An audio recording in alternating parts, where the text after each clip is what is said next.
Sardine pizza from the 80s. Easy and delicious.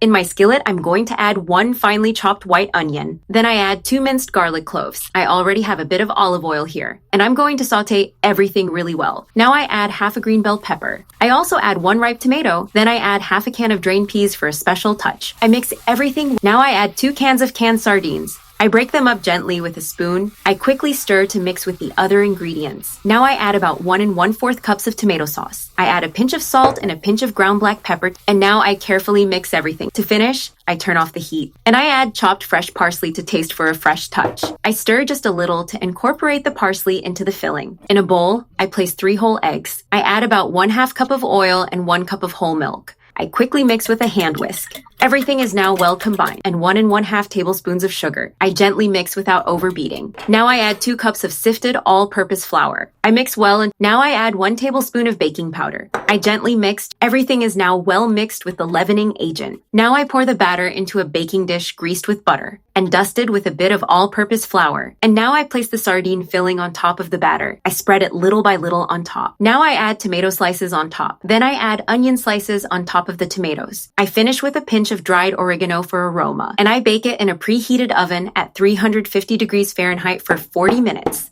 And here's my sardine pizza.